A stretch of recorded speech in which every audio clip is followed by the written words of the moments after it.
家，青丝蓦然烛花，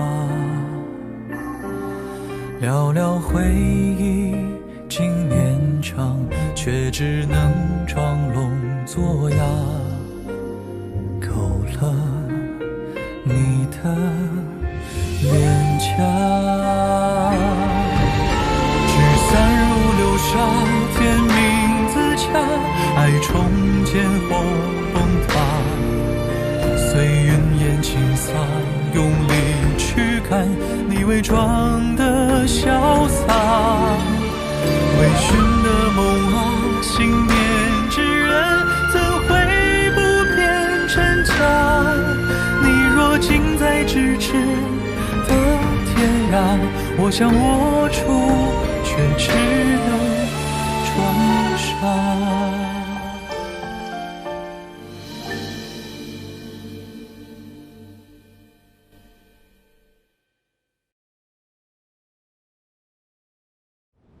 我们没有必要因为一个小贼与官家失了和气。孙堂主，你说是不是啊？少主到。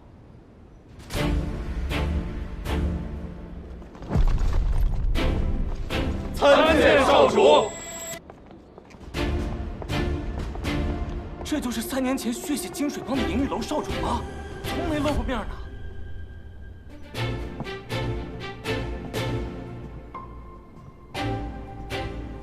阿强，他是银玉楼少主。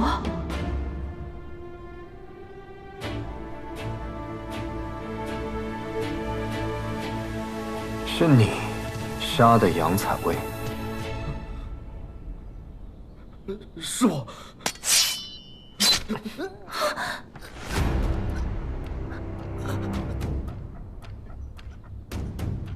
是你杀的杨采薇。是我。沉香主这几个手下，一个比一个贪生怕死，你竟这般有骨气的出来硬扛，看来是被人拿捏了短处。那你可就得想清楚了，到底是得罪了他们危险，还是得罪我更危险？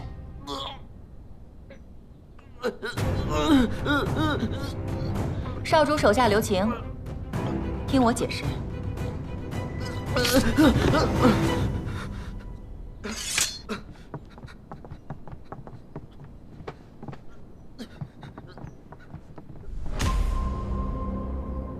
原来是你啊！这百花宫何时开始当县衙做事了？少主，这也不能怪我呀。前几次宗法大会，你都没有出面，只是派人传话，说要对付潘大人，让我们不要插手。可潘大人毕竟天下闻名，又有郡主做靠山，我担心少主年轻气盛，要真把事情闹大了，恐怕我们4大宗族在河阳的根基都会受到影响。所以我想牺牲一个叛徒的下人，去换得争端平息，大家和平相处。少主，你不会怨我吧？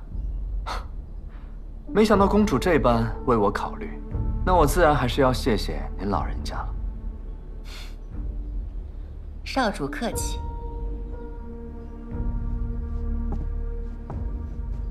4大宗族同气连枝，你我之间的事，回去再说。而现在我正好有点私事，要与潘大人详谈。糟了，阿强定是认为我被潘越杀了，怎么办？没想到你就是银玉楼的少宗主啊！怎么，和潘大人想的不太一样？貌若寒冰，应是狼顾。卓少主还真是有一双杀人如麻的眼睛啊！潘大人说笑了，在下是读书人，以打打杀杀为业，并不是什么光彩之事。不过，杨采薇对我有救命之恩，我发誓报恩，她却因你枉死。今日无论如何，潘大人必须要给我一个交代。所以你在生死方示警，是想等到今天亲自动手？当然，不亲手杀你，又怎能消我同是挚友之恨？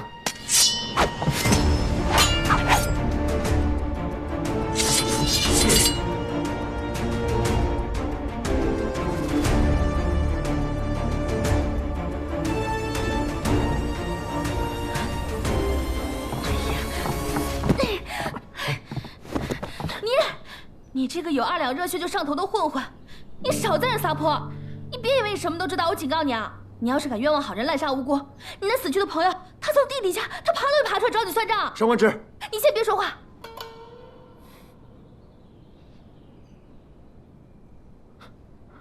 给我闭嘴！你这个只有2两热血就上头的小混混，再不给你包扎你就死了。你刚才说什么？你这个有2两热血就上头的混混，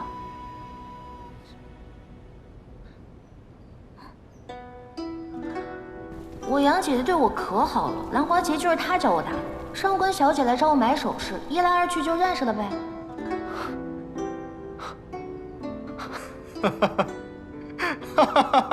阿江又发什么疯啊？你到底认没认出我啊？上官小姐，果真是胆色过人。方才的一番直言，振聋发聩。刚才确实是在下鲁莽了。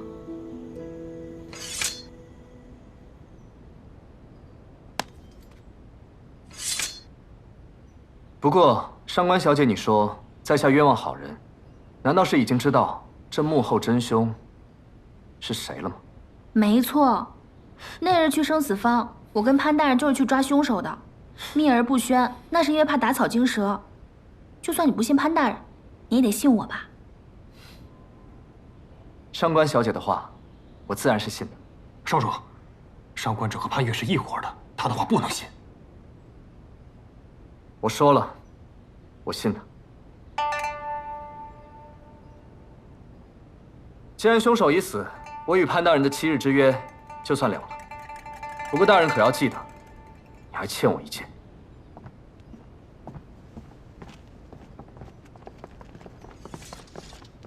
不是走了？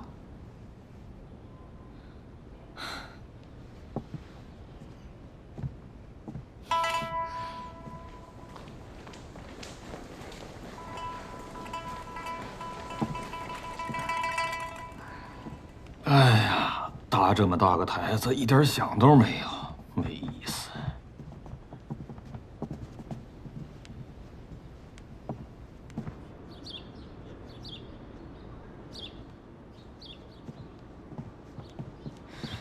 我刚才那么一闹，他定然又会嫌我多事，说不定还会以此为借口赶我出县衙。不行，我得想想办法，先发制人。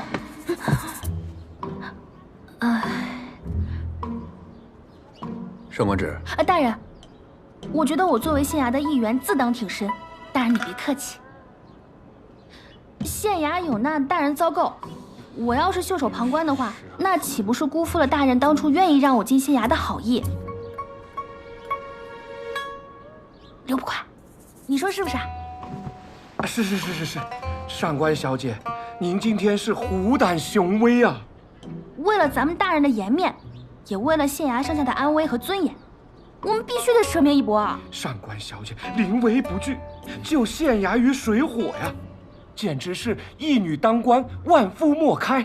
哎呀，令我等佩服的是五体投地呀！五体投地！我当时说什么来着？啊，我说什么来着？邪不压正嘛！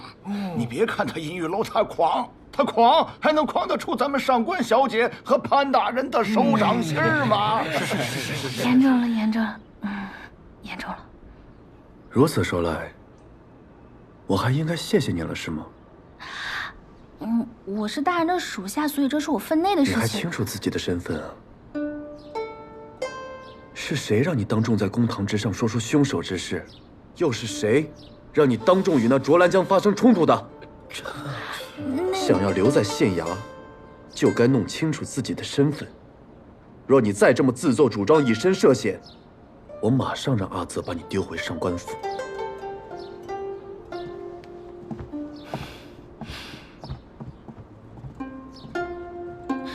意思是他不计较了。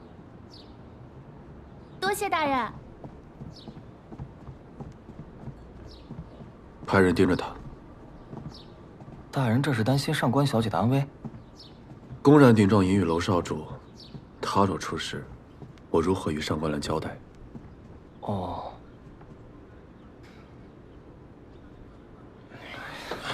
李胖，李胖，你干嘛呢？怎么还不开饭啊？嘿，这李胖，李胖，干什么呢？李胖，这饿死不成啊！哎呦，我去好了！哎呦，这是怎么了？这是？去看一下，快去看，走。啊，这定是卷了采买的银子跑了呀！哎呀，我就随便说一说，他还真跑了。那关键咱们中午吃什么呀？对呀，哎呀，对呀，饿着我们不要紧，饿着上官小姐事儿可就大了呀！是我饿一顿没关系，我习惯了。那怎么能行呢，小姐？我自己的小姐，我自己来照顾。哎，行我让去，我可以。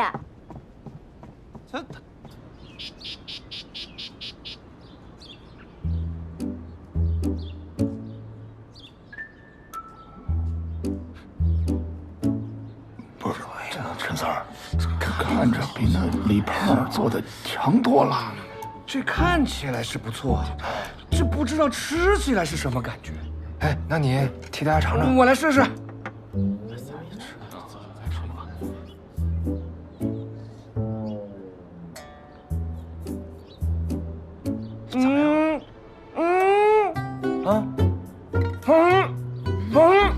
哎呦，你看不样？你给人做的不是下凡啊！是啊，我尝尝。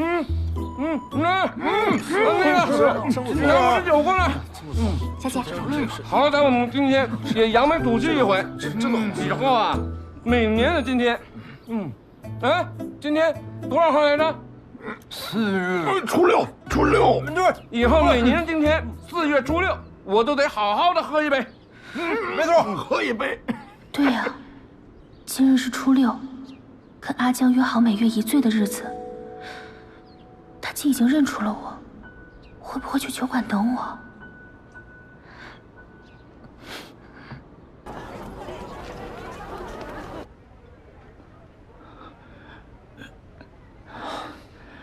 周少主，这个是10年陈酿的黄蜂，您慢用。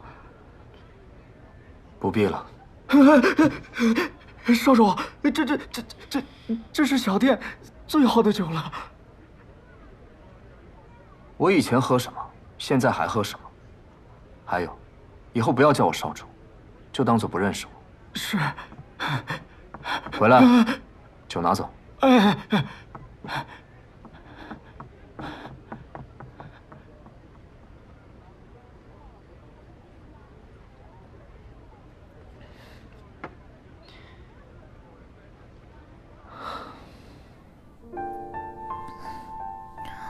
这河阳虽说热闹，但平常能闲聊喝酒的，也就只有你和另外一个朋友。我与你不同，我只有你一个。在理。怎么在理了？说来听听。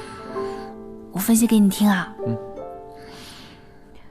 你呢，可能是来自穷乡僻壤的穷小子。哦，不对，也有可能是寒门庶子，读了几年书就想出来闯荡江湖，可惜呢一事无成。你身无所长，但听说河阳遍地都是机会，你就想来这里闯出个名堂。但可惜啊，这河阳跟你想的不一样，这里是一个罪恶之城，这里的一切呢都由4大宗族把持着，你没有门路，没有人脉，就更难混出头了。混到现在一无所有，但是呢，有债主，有仇家，每天躲躲藏藏被人追杀，所以你到现在啊，仍然是孤家寡人一个。嘘，你小点声。被人发现我是义庄的收尸人，这顿酒咱们就喝不清净了。我分析的怎么样？对不对？算对吧？这江湖险恶，我确实无人可依。你既然无人可依，为什么还要在这厮混啊？这不是还有你吗？每个月可以陪我一醉的好朋友。好朋友。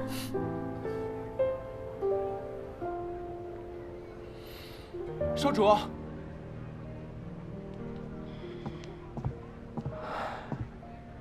少主，你果然在这儿。何事？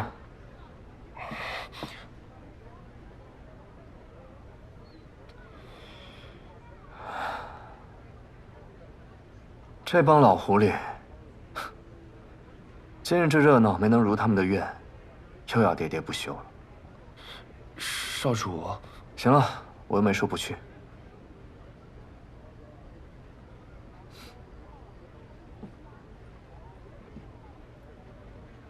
小二，哎，这壶酒留着，一会儿自有人来喝。公子，这壶酒凉了，我给您换壶热的吧。他说过，酒凉沁人心，就这么放着吧。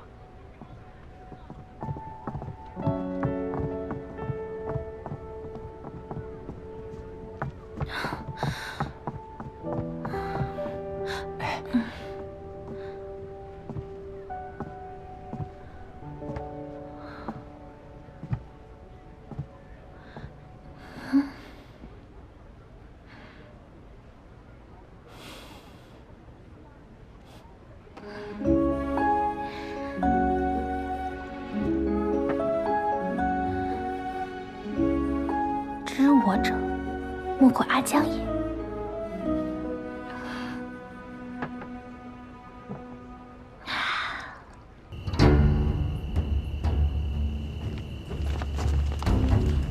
少主，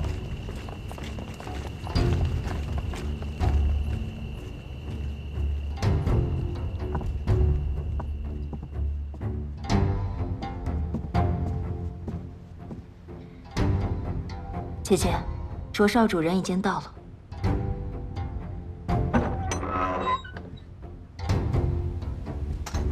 各位前辈，什么事情非得让我来啊？这白天还没见够。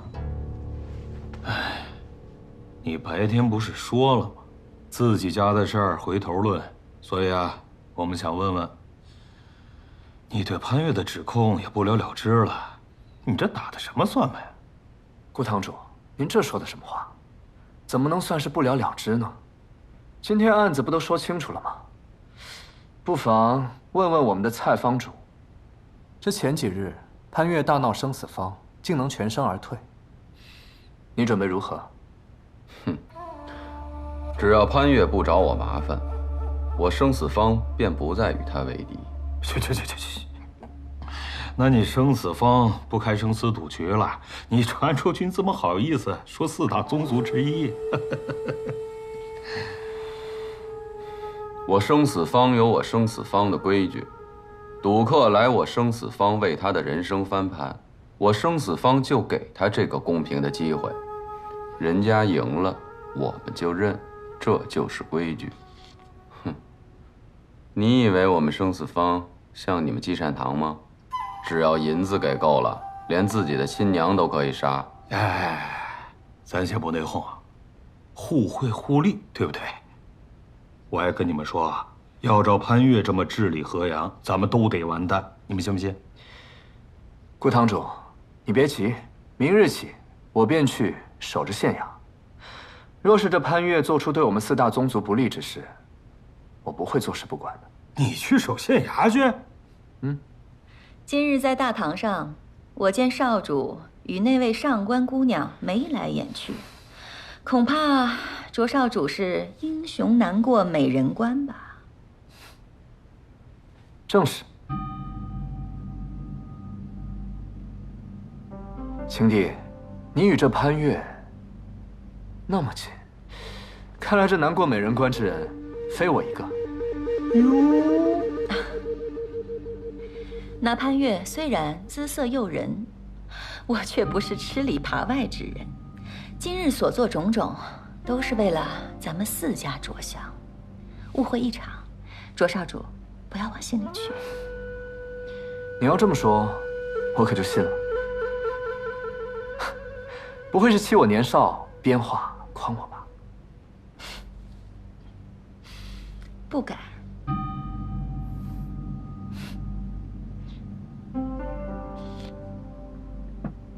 行了，我回去睡觉了，各位自便吧。哎，怎么这就走了呢？切！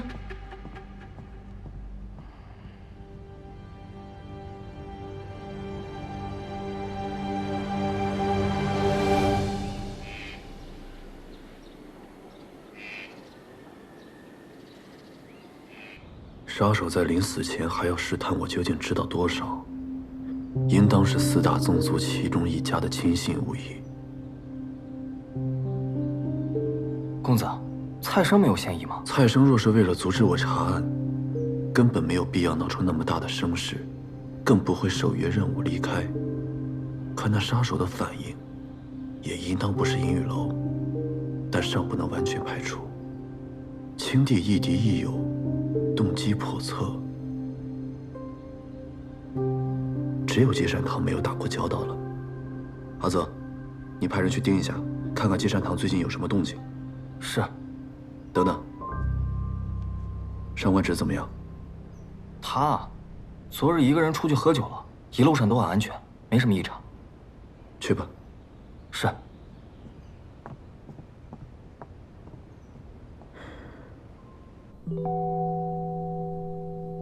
这令牌上的6到底是何意？水波纹组织在河阳经营已有10年，这么多年不可能没有留下任何线索，不妨去当房看看。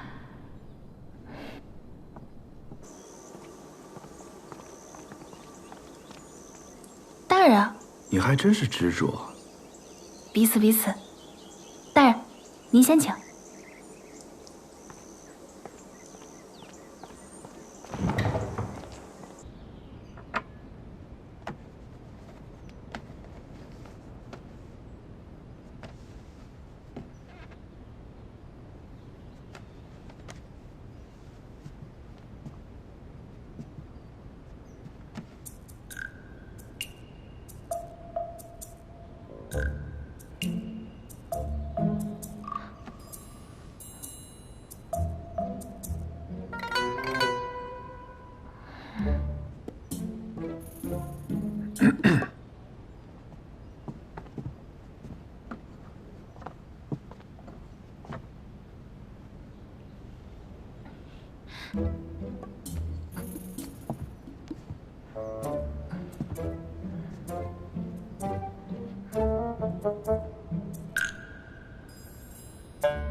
中秋月饼是嫦娥仙子亲手做的，吃了就能飞到天上去，到底是不是真的？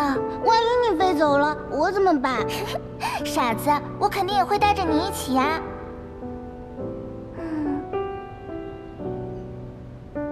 怎么没感觉呀？皇上驾到！快跑！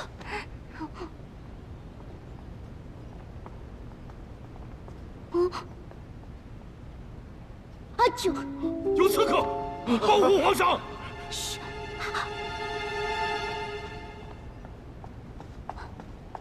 玉儿，玉饼是我偷吃的，皇上要砍你就砍我的头。不是潘越，一人做一人当，玉饼是我吃的，皇上要砍就砍我的头。侄子年幼无知，请皇上恕罪，请皇上恕罪。青梅竹马，天地良缘，何罪之有啊？朕便赐婚你二人，结潘阳之好，定三生之盟。谢皇上。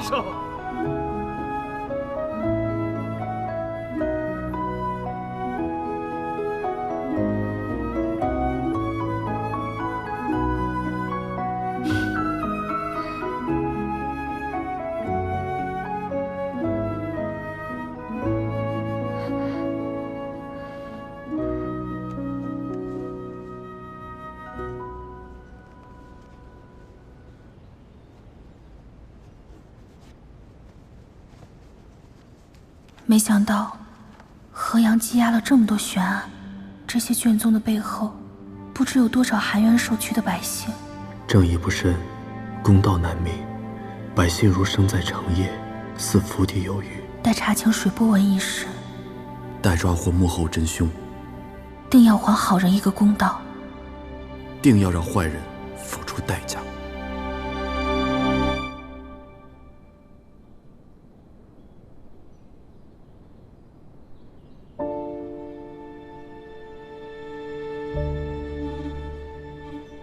杨采薇，杨采薇，杨采薇，少主，少主，打听到了，杨姑娘她死了。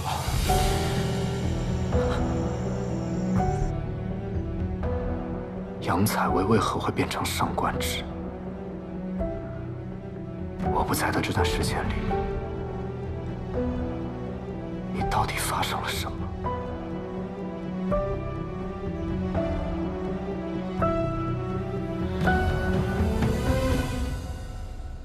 阿福，少主，有何吩咐？去帮我准备一些东西，金100两，银500两，锦缎100表里，绢40匹。对了，多准备几盒丽香膏。少主，你准备这些做什么？我要确保一人永远无法再从我的世界里消失。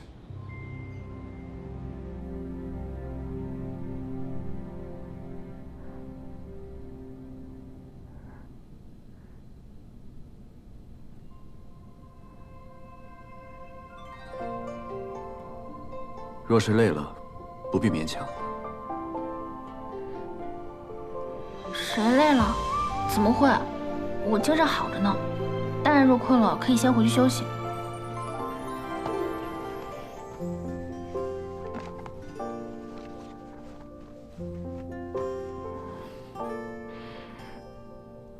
不知不觉，不偏不倚，不慌不忙，不期而遇，千丝万绪，留下几句，不忘花间语。谢谢大人。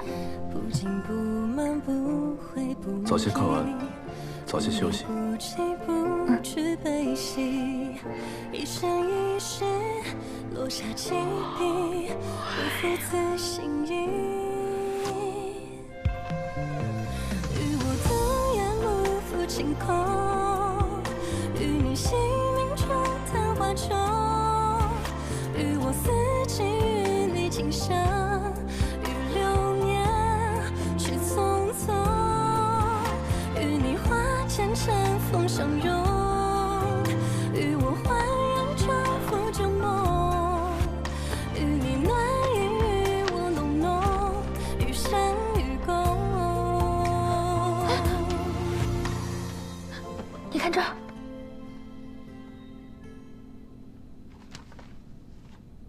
灯会暗。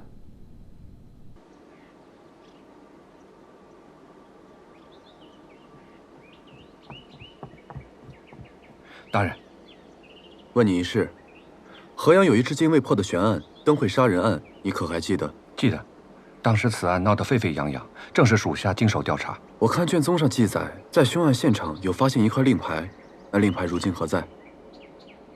那块令牌被人偷了。偷了？啊！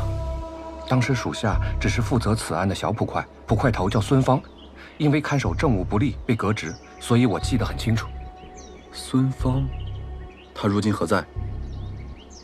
他离开县衙以后就没有联系了。把他找来，有话要问他。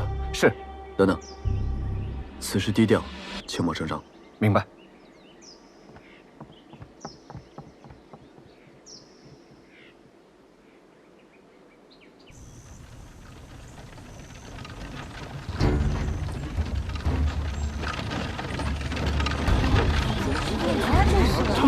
他们是阴雨楼的人，这怎么又跑到县衙了？不会又来找潘大人麻烦吧？找麻烦应该带家伙来呀，我怎么感觉他们是来送你示好的呀？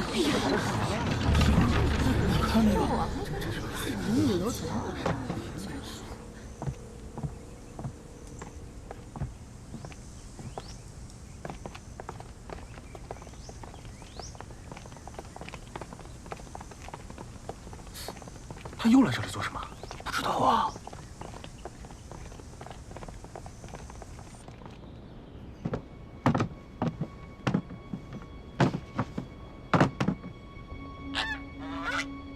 少主，你们先出去吧。是。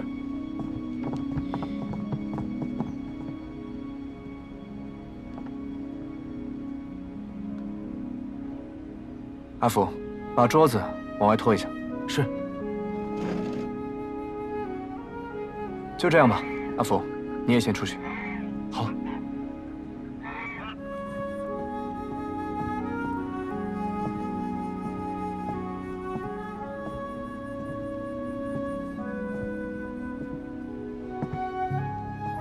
潘大人，又见面了。卓少主，你这登门是不是也太轻了？今天又是唱的哪一出？你放心吧，今日我不是冲你来的，而是找他。啊，卓少主。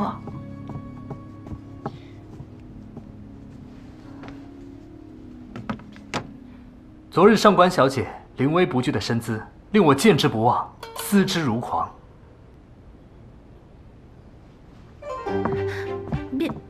别胡说。没胡说。那个，卓少主，咱们俩呢也就见了一面，你这样实在是太突然了。司马相如与卓文君一曲定终身，我对上官小姐亦是如此。啊？阿江，你葫芦里卖的什么药？哎呀，卓少主想上演一出凤求凰，我本不该干扰，只是这里既是县衙，而上官芷又是衙内之人，他若是不愿意的话，恐怕我还是得命人请你出去。那个，倒也不必。那你是愿意了？啊。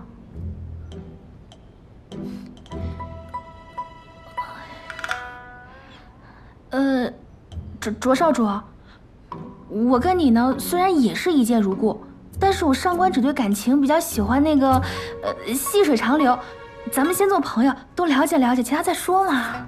好，上官小姐愿意给我这个机会，我也是受宠若惊。上官小姐，你从京城而来，河阳很多好吃的，定是还没有尝过。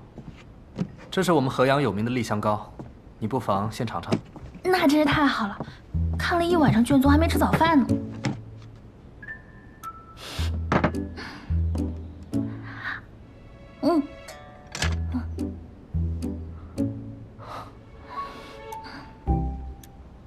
不会吧？我们名满天下的潘大人，竟会如此苛待下属？自是比不上卓少主笼络人心的手段啊。不过这里既是县衙，那自然有县衙的规矩，当然不是些寻常的江湖帮派可比的。谢了。潘大人，你误会了，我对你，还有这个县衙，是一点兴趣都没有。我是怕自己心爱之人再次受委屈。我去给你拿水。对了，卓少主前几日在公堂上说，杨采薇是你的救命恩人。他没和你说过？看来他对你还是有所保留。他既然答应嫁给我，那我们自是两心相悦。会不会是你对他来说无足轻重呢？这很难说吧。哼。唉，杨采薇啊，杨采薇，若是你泉下有知，能否指点我一二？你到底是恨他，还是信他？需不需要我为你出这一口恶气？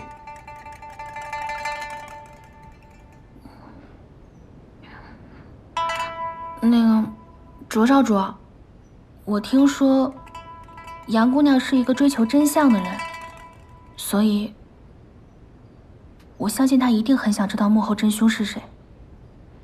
有道理，那还请上官小姐给我指点一二，告诉我这幕后真凶该从何查起。查案之事乃是我县衙之务，就不劳银雨楼费心了。上官小姐，你怎么看？我怎么看？我怎么看啊？既然上官小姐为难，那我便不问了。不过上官小姐有任何事情，只管吩咐，我卓兰将定当义不容辞。还有，我的一片真心，还望上官小姐能够再考虑考虑。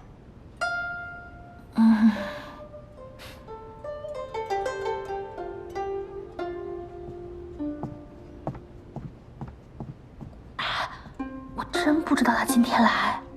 你自己的私事嘛，你自己处理，只是莫要因私害公。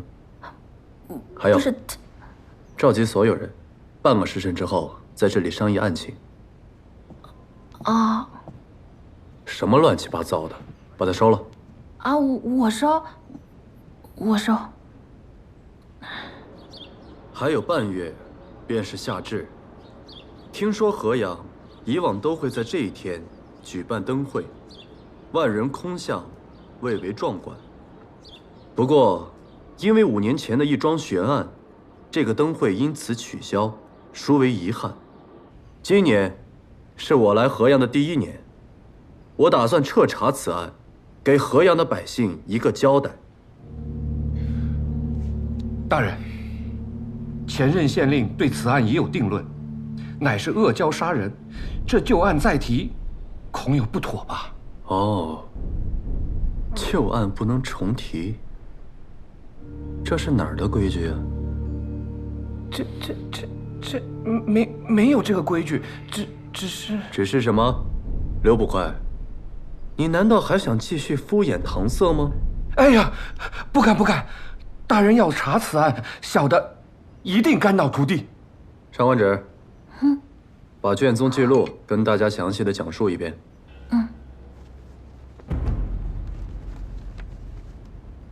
河阳傍水而建，传说水里潜有恶蛟，因受伤没有化龙入海，恶蛟状如蛇，手如虎，长至数丈。看见岸边嬉戏或行舟之人，会将人拖至水边，吮其鲜血，血尽方止。故而每年夏至，河阳举办盛大灯会进行祭祀，祈祷恶蛟飞升化龙，不再危害河阳。灯会渐渐演变成老少尽欢的一个节日。然而5年前，灯会上发生了一桩凶案，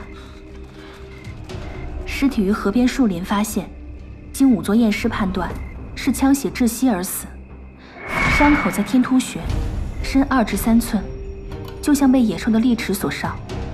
但奇怪的是，伤口切面平整且呈蓝紫色，而伤口周围却肤色苍白，没有一丝血痕。现场没有发现拖拽或者搏斗的痕迹，死者似乎没有任何抵抗。官府查了一番，没有结果。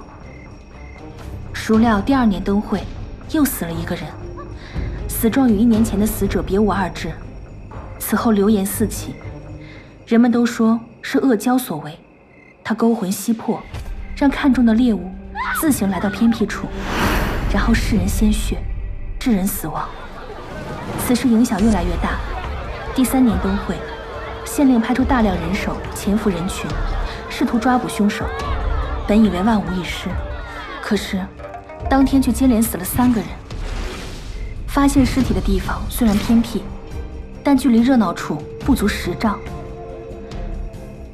灯会上的游人却没有听到任何的打斗喊叫之声，百姓们愈发觉得此事非人力所为。回家吧，快走吧，你走了别谈了。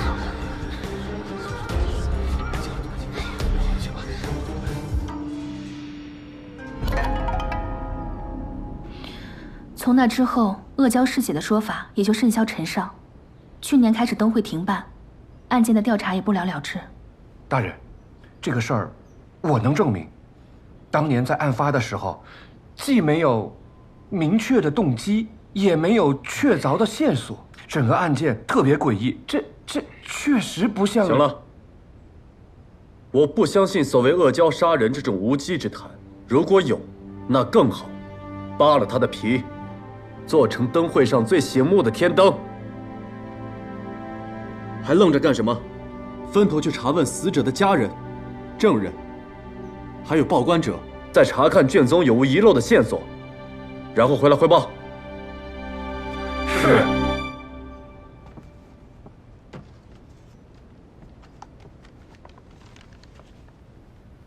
那我先去询问灯会案第1个死者乔叔的2个女儿，上面说他们在银雨街卖冰饮。哎呀，你说说这，没法整。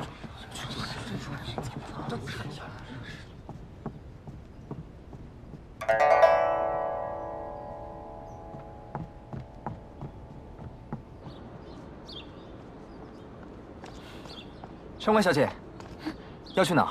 我载你一程。阿娇，没想到还能活着见到你。我也没想到，还能听到“阿香”这2个字。今日你没有生气吧？我为什么要生气啊？我以为你会怪我擅自上门打扰。哎呀，我知道你就是想让大家都看到我上官芷是有你银雨楼少主罩着嘛，让他们别欺负我，对吧？你懂就好。但是你以后别搞那么大阵仗了，那不知道的还以为你真对我一见钟情呢。如果是真的，你可愿意？啊？开个玩笑的。这种玩笑不能乱开的。对了，你的脸到底是怎么回事？这件事情是因为上官芷，她为了嫁给潘越，让巫医强行将我变成这样，却不想自己竟在婚礼上丧命。我为了找出幕后真凶，只能借用他的身份回到县衙。倒是你，怎么我3年前认识的小混混，如今摇身一变，成银雨楼少主了？所以你愿不愿意跟银雨楼的少主做朋友呢？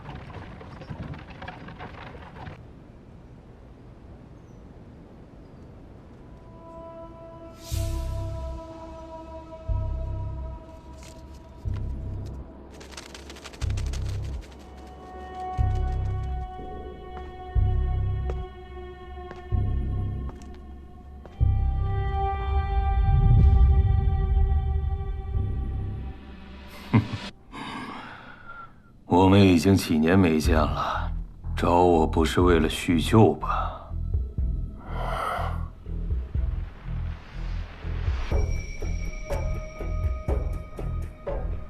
为了他。